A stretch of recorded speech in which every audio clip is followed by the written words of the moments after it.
Welcome to Grumpily Ever After, our uncensored podcast where swoon-worthy meets eye-rolling as I, an avid reader and adventure romance author, chat with my grumpy husband who has inspired all of my book boyfriends written to date.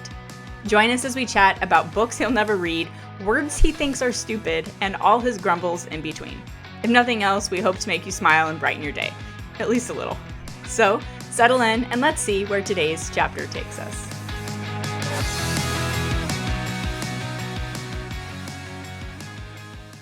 I feel like something is looking weird on my screen. Am I always tiny in the corner? Are you tiny in your corner? I'm tiny in my corner. Okay. Some call me Thumbelina. I don't think that's true. Okay, welcome to this episode of Grumpily Ever After. My name is Lindsey Pogue. I am your co-host. Dennis, main cheese. Yeah, well, welcome to this episode of the show. How was your day, dear? One thing that was crazy, there's this massive bee swarm that was at one of the sites. People were sending me videos and pictures, and people were freaking out, but they're honeybees, so that's good. Well, good for the environment, bad for little kids that don't know any better. So teachers and staff freak out, because they assume the worst. So we can only deal with them one way, and it's getting a beekeeper out there to remove them. But that's a process. So this immediate response stuff that people expect isn't a thing. But it was cool to see the videos of just like this massive swarm moving from one location to the next. I'm assuming following the queen, trying to find a home. Ooh, interesting. Yeah, I don't think I've ever seen anything like that before. I'd probably be terrified just because we've all seen My Girl. Mm-hmm. I made a My Girl reference too. You did? Yeah. Anybody who is, half our age listening to this is not even going to know what that is. Anyways. Oh, they're like, people are like, oh, we got to go deal with these bees. I'm like, well, there's a process, right? We got to follow the process. And, what do you want me to do? Just go and attack them with a stick like My Girl or something? Just hit them with the My Girl status or what? Yeah. No, got to get the beekeeper out. I am a little disheveled and I did not prepare anything for this episode. So guess what we're going to do today, ladies and gentlemen? We are going to play a card game. I know, sounds strange, right? We've actually done this once before. We're going to play Romance vs. the World. You told me it was Texas Hold'em. Yeah, right. I don't even know how to play that. So this is essentially Cards Against Humanity, but in the romance book world. And most of these things Dennis has never heard of, or he's going to think is absolutely ridiculous. Yeah, so let's just see how it goes. So let's go ahead before we jump in. I'm wondering if I have any updates for you. I still haven't written Zach yet. I started that chapter this morning, but I didn't get very far. So nothing there. Yeah, I think that's it. I have nothing for you other than we're going on vacation soon, baby. Mm-hmm. Countdown. By the time this airs, we will already be back. But anyway, that's okay. It's all right. More experiences to bring onto the podcast. Yeah. So we're going to be going to NOLA, New Orleans, for our nephew's graduation and meeting up with family. It's going to be fun. It's going to be fun. So all of you who are going to be there with us, as in the people who are listening to this that are related to us, we're excited. Last time we had a lot of fun, but we also barely made it back because COVID broke out. So we're hoping this is going to be a fantastic trip and there will be no issues. Lindsey, why did you bring it up? Okay, moving on. Let's dive in, shall we? Yeah, well, I think we're pretty fortunate. I'm sure we were probably in that metal tube with a bunch of sick people, but like we've traveled, we heard things that were starting to happen, and by the time we got back, like a day later, they shut everything down. Mm-hmm. So we're pretty fortunate, really. No, we really were. One that we didn't get sick as we're hanging out with sick people on tours. not knowing really what was going on. 2, that we made it back before the shutdown. So to me, it was a really good experience. I liked it, and I feel fortunate that we made it, and we Indiana Jones that ball and made it back. Yeah, we did. That was the trip where I think it was for our anniversary was the reason that you got it for me, but that was when you were like, I got you second row seats to see Celine Dion, and I was like, oh my God. That was on that trip. We never went on that tour because she got really sick and she's not performing anymore, but that was still really nice, and that would have been like friggin' awesome. That's the thought that counts, right? Thought that counts, and it's a valid out. We watched that documentary, and man, she's gone through a lot these last 5 years or so. So this is all very true. I got to see her once when I was young. When I was a young buck, what's the opposite of a young buck if you're a girl? A doe. When I was doe-eyed, I don't know. That doesn't work.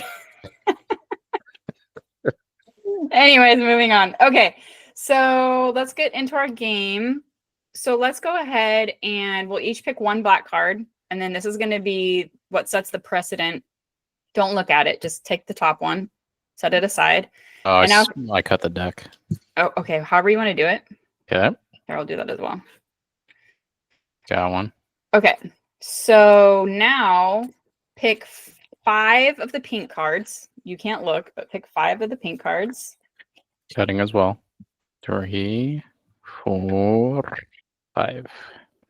What we'll do is don't read it out loud. Read it to yourself, the black card, and then you obviously so that you know what you're looking for. And then you have to pick 1 out of the 5 pink cards that you think is either the funniest or applies to you most or whatever you want. Okay? Let's do it. Oh my God. This is horrid. All right, I made my selection. Okay. And this is gonna get vulgar. Well, oh boy. All right. Then do you want to go first? Yeah, I'm not reading the other ones, am I? Because no, not unless you want to. Unless there's one that you think that would be really funny, but I mean, a lot of mine are just dumb, so it doesn't work. Yeah, a lot of them don't work. I mean, even the one I picked doesn't necessarily work, but it was the best out of what I had. I mean, this doesn't work, I think, for the norm, for the masses, but there might be one person out there in the world that this can ring a bell with. All right, so my black card says 2 blank are better than 1. Oh boy. Okay. 2 blank. We should preface with this is a romance versus the world. This is all the gamut of all the things: bookish, spicy, inappropriate, sweet, all the things. So let's see what we get. Okay, I've selected. Sorry, I'm sorry. Read the black card again. I'm a dork. I already got it. So I'll read it again. 2 blank are better than 1. Okay. I selected one that fits in saying 2 big fat dildos are better than 1. Oh, I love it. I mean, yeah, that was a solid choice. How else is one supposed to sword fight with your friend? Oh my gosh. Okay. All right. No, that was a fun pick. That was a good one. It's not as fun. It's more fun than mine. Okay. My black card was, we don't negotiate with blank. I picked, we don't negotiate with the heroine saying it's not going to fit. So it kind of actually goes with yours. Poor girl. As in, you're going to take it? The heroine saying, we don't negotiate with the heroine saying it's not going to fit. Oh, wow. Yeah. That's aggressive. Okay, let's move on. Okay. Pick another black card and 5 more. Oh, I guess technically we should have kept the 4. It doesn't matter, whatever. We're playing by our own games. Our own rules. All right. Can I read mine? Yeah. I don't know these people. Okay. Well, what is it? Do you want me to explain it to you? No, it's fine. I'll just make it happen. Okay. You already made your selection? Yeah. Wow. This is doo-doo. Okay. If you really feel like you need to pick a different card, you can. Or a different pink card. Or no, it's I'll make it work, but it's gonna be kind of weird. okay, it's fine. All right, I'll say fuck this one. So mine says the black card is Romancing the Blank, starring Michael Douglas and Kathleen Turner. I mean, I think I know who Michael Douglas is. It's supposed to be romancing. Well, yeah, it's Romancing the Stone. It's a adventure romance movie from probably the 80s or maybe the 70s. I really don't know. Michael Douglas, is he the guy that's in The Game? The Game. Yeah. Okay. And then Kathleen Turner? Kathleen Turner is, oh my gosh, I haven't seen her in anything in a long time. She's kind of has a raspy voice. She's blonde. I can't think of really anything. I mean, she's been in a ton of stuff, but that's fine. Back in the day, so. All right. So you said it's originally supposed to be The Stone, Romancing the Stone. Mm-hmm. Okay, I selected Romancing the Voice of an Angel, the Body of a Beast, starring Michael Douglas and Kathleen Turner. The Voice of an Angel, the Body of a Beast. I mean, I'm trying to figure out if those even go together in my head. Okay, my turn. What gets better with age? My dad's boss. That is horrid. Dude. It's taboo romance right there. That's like GILF status. Wait, what's GILF? What would GILF be? Guy? No. So What is innocent. What is it? Well, normally it's grandma. Oh, grandpa. Yeah. I mean, I don't know if innocent is the word. I just don't. Well, yeah, maybe. I was like, I just don't care enough to retain that kind of information. Okay. Ready? So let's pick one more black card and 5 more pink. Oh, I got a double. All right. Now you're going to really think that I am an innocent because I think this is something sexual that I don't know what it is and you're going to. Okay. You need help? Yeah. Shibari. Shibari. It's capital. Well, I guess it would be capital S. It's only one word, but. Shibari. No, it's not ringing a bell. Shibari. Oh, okay. Okay, wait. Let me look it up just because now I want to know. I'm already on it. Oh, okay. Is it spelled Shabari? Shibari. Oh, fuck that up. You could look it up. Oh, to tie. I had a feeling I knew this because I think we looked this up once because I think I was probably asking because of this game or something, or I'd seen it somewhere. Yeah, so it's the Japanese word meaning to tie and refers to an art form of rope bondage. Shibari. Probably saying it wrong too. Oh, probably. Okay. I don't like any of my options. Okay, I'm ready whenever you are. All right. I'll let you go first, unless you want me to. No, it's fine. Hit it. All right. Blank. The story of my life. A baby. The story of my life. I was going to go with that because they're all silly. I was going to go with that or 2 thumbs up. The story of my life. Shibari totally would have worked in that. It totally would have, but I don't know. It took the wind out of my sails when we looked it up, I guess. I kind of just set it aside. But yeah, that probably would have been perfect, actually. My bad. My bad. Oh, that's fine. I'm so innocent. I didn't think about it. All right. So I got a twofer. It says the lead characters in my romance would be blank and blank. The 2 lead characters in my romance would be Blake and Blake. Okay. I've selected the lead characters in my romance would be a firefighter. Ooh.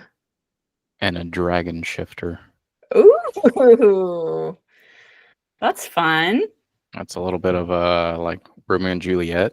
Yeah, because you have the fire putter outer and the fire maker. Maybe not Romeo and Juliet. What's Well, they're like opposites for sure. Yeah, but it's not them, it's their the family. family. Yeah. That's a fun one. That's a good one. Would you read a story about a fireman and a dragon shifter? No. I kind of want to write one now just because I wish I could write faster. I wouldn't write like a novel. I would like to write a short story or something. That would be fun. I think it'd have to be a short story because then how do you Oh, Dennis, do you want to write a short story with me about a firefighter and a dragon shifter? I do not. For the sake of the podcast? Let's start off with, is the firefighter woman or male? I don't know. You tell me. And welcome to making hard decisions as a writer. is it just chemistry or is there sexual things happening? I think it's weird. It doesn't get weird. Do you know what people read? No, I get it, but it's just, I'm saying weird if I'm trying to help you write the story on dragon human fornication. Yeah, no. What it would probably be, just because they're a shifter, it would be the romance would likely be in their human form. Staring at me in the freaking face. And I go full animal. Always, you always do. You always go to the extreme. And then we could really change it up because usually you think firefighter is a man and the dragon shifter would actually, my mind goes to being a man too, for some reason. I don't read a lot of dragon shifter books, or any. So we could do a female dragon shift or a female firefighter and a male dragon shifter. That sounds more fun to me than doing a male firefighter and a female dragon shifter. You know what I think would be better? Ooh, tell me. Which would make more sense for like a time period. Mm-hmm. Are there gargoyles that spit fire? We can do whatever we want. Okay, so wouldn't it make more sense if there was like that gargoyle aspect where they, turn to stone or whatever at during the day, but at night they come out and maybe potentially shift? I don't know. Maybe they don't have to, but they're not as big as a dragon, or you make them a little bit smaller. But now you got a gargoyle that's in a city where you would encounter a firefighter more than the time frame of a dragon. That is true. Dragon shifters and a firefighter is two kind of different realms, isn't it? What's a medieval version of a firefighter?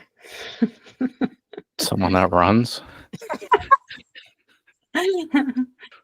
That's funny. They didn't have the infrastructure for that stuff. There's no way. Plus everything was stone or something that went up in flame pretty quickly. But yeah, no one would sit there and fight fires. They would just run away.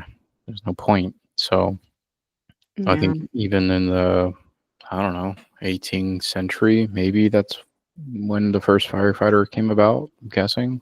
What about if we do, he's been the fire, the dragon shifter has been in slumber for, eon or something, like 1,000 years, and he wakes for whatever reason, and one of the first people he happens upon is a female firefighter, and then there's like instant chemistry.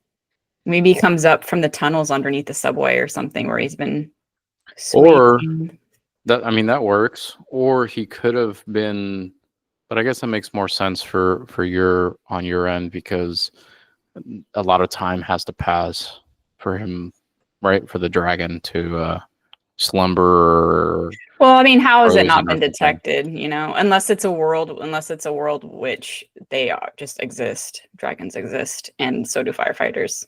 No. But I think what I was getting at is where my mind went was, let's say this dragon shifter, male or female, however you want to take it. Let's say he was under a spell. She was under a spell, and because he's a shifter, she's a shifter. Whoever casted the spell casted him to remain on the human side, and or something along those lines. What I'm getting at is like, it's a curse. This person is stuck in their human form, but if they're exposed to immense amount of heat, they revert back to being able to shift between dragon and person. And Ooh. they fast forward to maybe now, and there's an accident or something happened that was completely out of their control.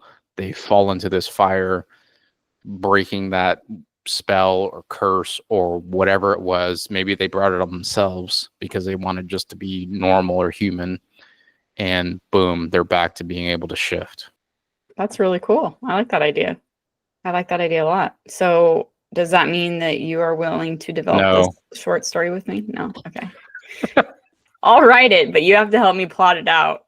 No, I'm down. I'm down to help you, but you know how I work, and it's gonna take a while. And no, it's not. Not if we do it on the podcast. Oh, okay. I have your captive attention for a solid at least 45 minutes.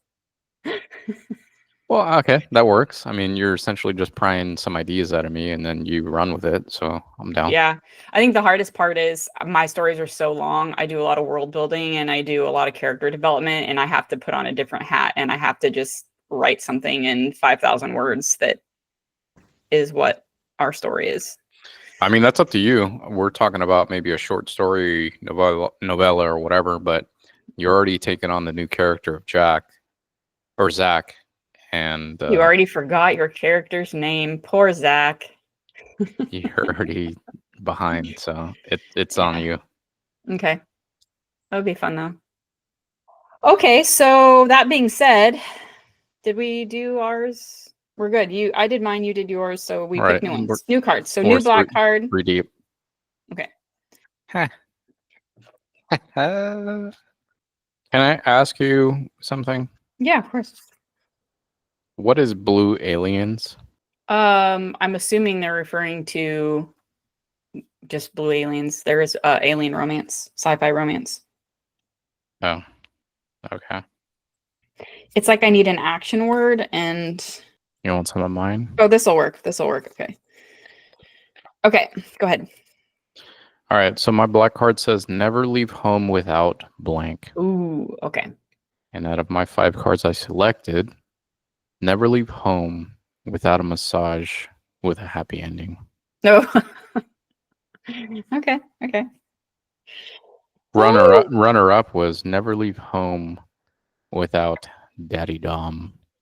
Daddy Dom, huh? Wow. I kind of like that. No, I prefer the happy ending. Okay. I'm sure you do. Okay. Chapter 10 is when the hero blanks the heroine in the blank. Chapter 10 is when the hero blindfolds the heroine in book club. It's the best I could come up with. And that's after you let me cheat. I had none of my cards worked at all. Well, it sounds like book club's getting a show. Ooh. Okay.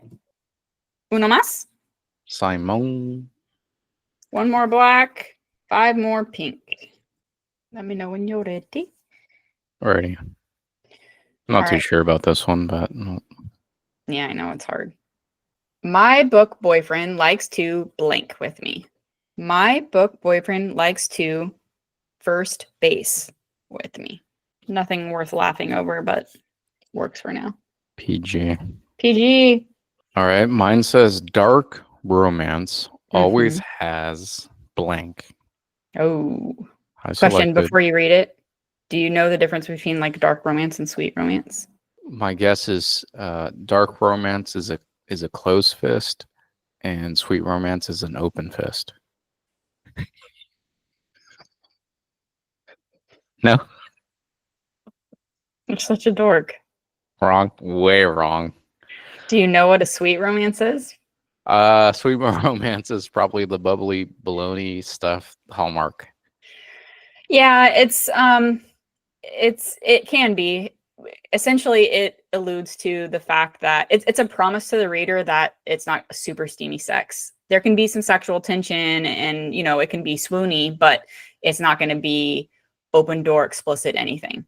So then you have spicy, which is just could be explicit. It can be different levels of spice, and you're going to have more open door romance versus closed door, where like things happen on the page versus, off the page. And then dark romance is for instance, we were talking about the when you were looking at the book covers, remember the one that it was the couple that stays together. It had the guy with the mask on the front. What was that called? The blue one. The blue. Yeah. I read it. Oh God, it's gonna drive me crazy. It's like Lights Out or something. Yes. Oh yeah, perfect. Thank you. Yes. My brain totally blanked.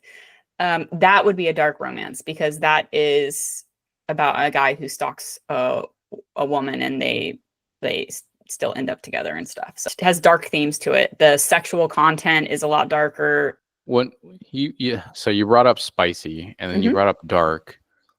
Can a dark romance not necessarily have to be dark and dark themed, but just more explicit?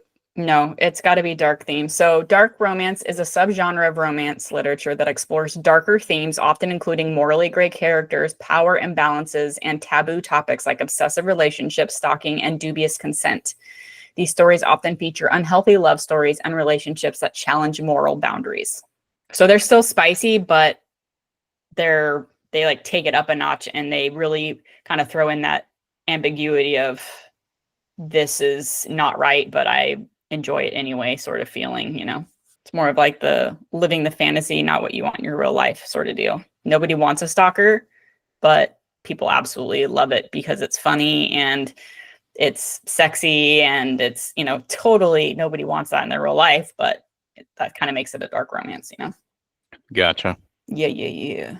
And I'm assuming that all dark romance is going to be spicy. I don't know if you can technically get away with having a dark romance that doesn't have a lot of spice based on the content. So especially they're talking about dubious consent and like it's a big deal, right? So those are going to be more explicit, really difficult, like I wouldn't say difficult scenes to read depending on what you're reading, but it's one of those things that's going to make you like kind of like hold your breath for a second because you're going to like have some sort of visceral reaction to it. And then you're like, okay, I'm ready to keep going. All right. Let's see here. Gotcha. I didn't even read mine.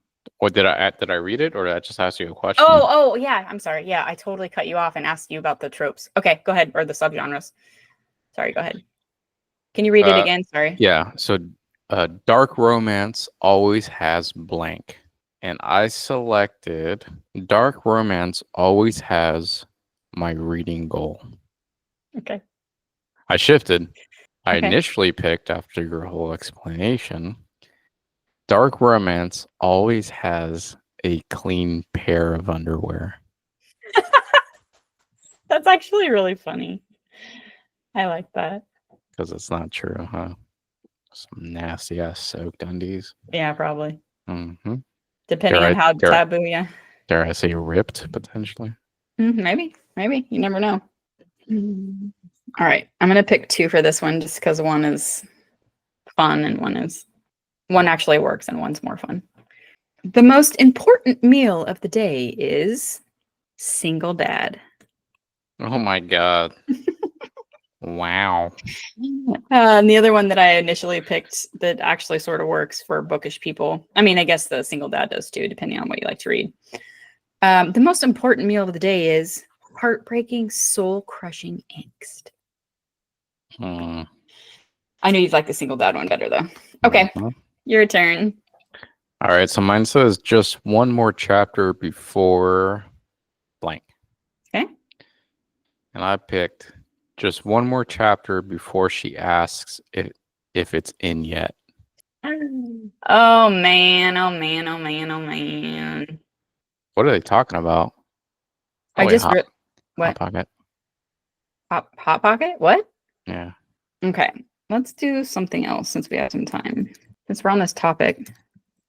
So we were talking about dark romance and taboo romance, and it got me thinking, like, what exactly would be on the list? I mean, I can think of a few things, but I was curious if I Googled it, what would come up for different tropes that are on the list of taboo romances. So just to recap, taboo romance tropes are romantic storylines that involve relationships considered unconventional or forbidden within a given culture or genre. Age gap romance is one of them. And this involves a relationship between partners with a significant an age difference. Well, yeah, I mean, one of the cards you were talking about is your dad's boss. So. Yep. Often accompanied with societal disapproval. I was kind of curious if there was an actual age limit. I was never really sure about that. Like if it was 10 years, it was considered age gap, or if it really had to be like, if it depended more on the actual characters and the actual setting and social norm, So that's probably more like it, since they didn't give an actual age difference. Workplace romance, which taboo. I don't know if that really fits in there, to be honest. These explore romantic themes between colleagues, which may be seen as unprofessional or unethical in some contexts. I guess that's true, but I wouldn't necessarily put it on the taboo list. Affairs, these center on romantic relationships that occur outside the confines of primary relationships and often cause emotional and moral turmoil. So that definitely I know is on the list. Student-teacher relationships. Hella taboo. Yeah. Yeah, involves what? Nothing. What? No, I'm going like way south, but they're probably talking about of age characters. Taboo, like college. I mean, that's the thing with taboo. I don't really know. Maybe, but that doesn't have to be that. Because there are a lot of things like falling in love with your sibling or parent or your friend's parent. There's a lot of things that go on this list. And then enemies to lovers, while it says not strictly taboo, this trope can sometimes intersect with taboo themes, especially if the characters are initially rivals due to social pleasures, social pressures, or forbidden circumstances. These tropes often create sense of tension, conflict, and forbidden desires, making them popular in romance literature and film. Let's see if there's any movies. Screw books, because you've never read any of them. Now they're just going to forbidden. Yeah, I'm pretty sure if you put that in there, all you're gonna get is porn. Yeah, no, I mean no, but there's not a lot. There's The Graduate, when the young man falls for his teacher. This one says a young man falls for his father's wife. I've never seen it, so I thought it was his teacher. Yeah, I've never seen it either. I thought it was his teacher. I think we might be thinking of two different movies, actually. Okay, Edward Scissorhands is on this list. The Graduate, follows 21-year-old Benjamin, a recent graduate who gets seduced by the wife of his father's law partner, Mrs. Robinson. Oh, we gotta watch that. That's Dustin Hoffman, right? Yep. Dirty Dancing is on here for, I guess, because there's an age gap? I'm trying to figure out why because that's workplace. My guess is age gap, because there's got to be like 25 years between them, right? Yeah, I think she is a teen. Maybe she's 18. So underage and age gap. Probably. This is a crappy list. Breakfast Club, The Notebook. That makes more sense because she's getting married to somebody else and then they have an affair. Bella Swan and Edward Cullen, Ultimate Human Vampire Fantasy. Several reasons why Twilight relationship is forbidden, blah, blah, blah. Brokeback Mountain, West Side Story. Okay, that makes sense. That's two opposing sides. Why is Jane Austen's Pride and Prejudice forbidden love because of the different social classes? This list is a stretch. Jack and Rose, Beauty and the Beast. That makes sense. I mean, he is actually a beast. Yep, Romeo and Juliet's on there. That wasn't it's kind of a silly list, in my opinion. Any other questions about romance tropes or types of romance? Nope. Well, I guess only clarifying question is that if we move forward with this novella, short story of dragon firefighter shapeshifter, would it be classified dark? Because I don't know. We need to figure it out. And to be clear, I don't want to write a novella, which is like 10, 12 chapters. It would be a short story so that I could actually write it and be done with it. So it would be like 5,000 words. So that's like a chapter or two. You know what I mean? Okay. So, yeah. So just 5,000. Cool. Yeah. What do we want it to be? How spicy do we want it to be? Do we want to have spice at all? What is the plot? Like, it obviously can't have a really drawn out, intricate plot, but what is the setting? How do they even find each other? There's a lot to still discuss and decide. For show. I don't know. I have no idea. We'll have to maybe we can really sit down and brainstorm it and come up with something on the next episode, or we can talk more about it offline and figure out what we want to do moving forward, if we want to do anything, and bring it up again later. Okay. All right. So before we go, I did find this that I'm just curious, so I'm going to read it out loud. This is the 21 most romantic facts. I don't even know what that means exactly. Let's just see. Number 1, hugs can make you live longer. Number 2, cuddling can alleviate headaches. And just to be clear, this is BuzzFeed where I'm finding this information. So number 2, cuddling can alleviate headaches. Number 3, kissing can reduce stress. Number 4, Joe DiMaggio sent flowers to Marilyn Monroe's grave twice a week for 20 years. Aww, that is really sweet.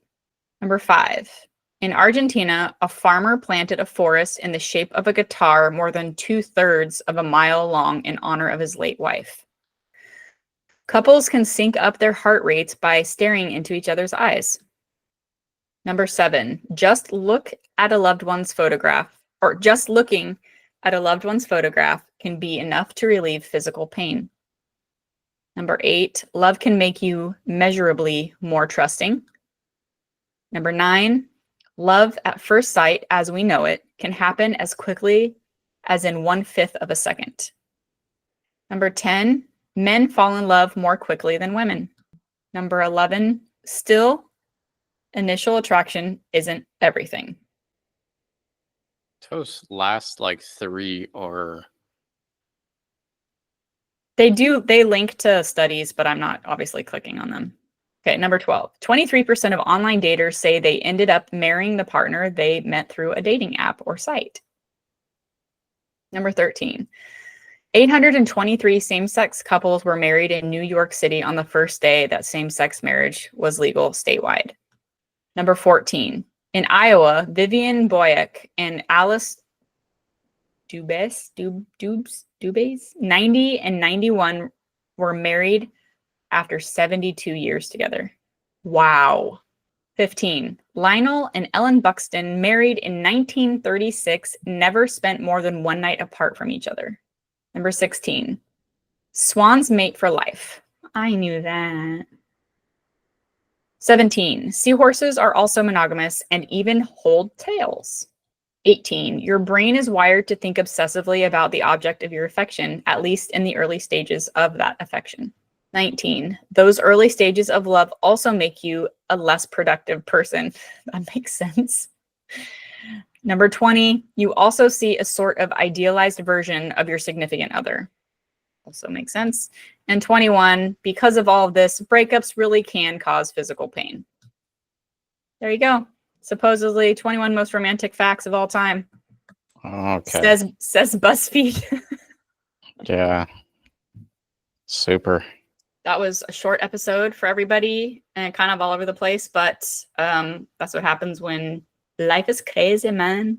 What are you, Jamaican? Yeah, I don't know what that was. Yeah. Right near the beach, boy. All right. Well, thanks for humoring me and playing our little card game and all the good things.